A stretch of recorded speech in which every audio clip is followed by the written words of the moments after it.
കൊച്ചിയിലേക്കാണ്. Vipin C വിജയനാണ് കൊച്ചിയിൽ നിന്ന് ചേരുന്നത്. Vipin, good morning. മധ്യകേരളത്തിലെ പ്രധാനപ്പെട്ട വാർത്തകൾ, പ്രത്യേകിച്ച് കൊച്ചിയിൽ. വിപിൻ.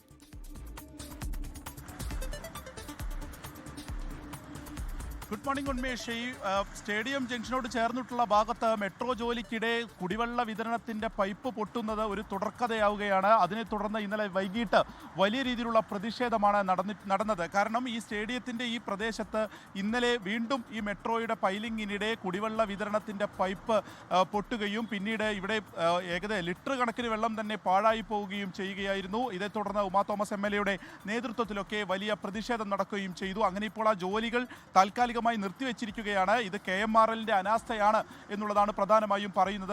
ഒരു മുന്നൊരുക്കങ്ങൾ ഇല്ലാതെയാണ് ഈ പൈലിംഗ് ജോലികൾ നടക്കുകയും തുടരെ പൈപ്പ് പൊട്ടുകയും കുടിവെള്ള വിതരണം തടസ്സപ്പെടുകയും ചെയ്യുന്നത്.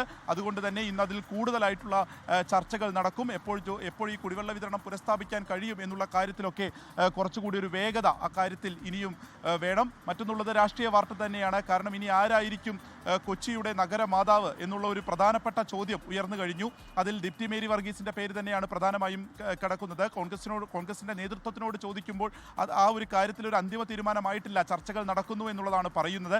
ഇപ്പോൾ VK മിനിമോൾ അതുപോലെ തന്നെ ദീപ്തി മേരി വർഗീസ്, ഈ രണ്ട് പേരുകളിലേക്കാണ് അത് നിൽക്കുന്നത്. ഈ ഡെപ്യൂട്ടി മേയർ ആരായിരിക്കും എന്നുള്ളതിൽ ലീഗ് ഒരു അവകാശവാദം ഉന്നയിച്ചിരുന്നു. പക്ഷേ കോൺഗ്രസ് അത് ആ രീതിയിൽ എടുക്കുന്ന സാധ്യതയില്ല എന്നുള്ളത് കൂടി ഈ ഘട്ടത്തിൽ അറിയുന്നു. അപ്പോൾ അങ്ങനെയുള്ള ചർച്ചകൾ, സമവായ നീക്കങ്ങൾ ഒക്കെ തന്നെ നടക്കുന്നുണ്ട്. ഹൈക്കോടതിയിലേക്ക് വരികയാണെങ്കിൽ ഹൈക്കോടതിയിൽ നിന്ന് പ്രധാനപ്പെട്ട ഒരു ഹർജി അത് കിഫ്ബിയുമായി ബന്ധപ്പെട്ടതാണ്. കിഫ്ബി ഒരു ഹർജി നൽകിയിട്ടുണ്ട്. അതായത് EDയുടെ നോട്ടീസുമായി ബന്ധപ്പെട്ടതാണ്.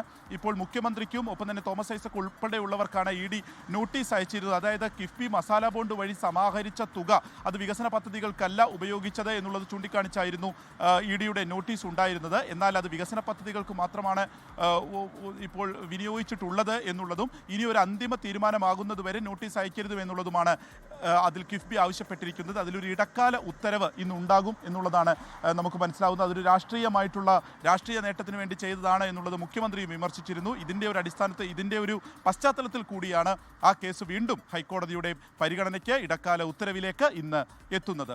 ശരി, വിപിൻ സി വിജയനാണ് കൊച്ചിയിൽ നിന്ന് വിവരങ്ങൾ നൽകിയത്. ലോകത്തെവിടെയായാലും ഏത് സമയത്തും 24 വാർത്തകളും ഓഗ്മെന്റഡ് റിയാലിറ്റി പാക്കേജുകളും എക്സ്പ്ലെയിനറുകളും വിശദമായി കാണാൻ ഞങ്ങളുടെ YouTube ചാനൽ നിങ്ങൾക്ക് സബ്സ്ക്രൈബ് ചെയ്യാം.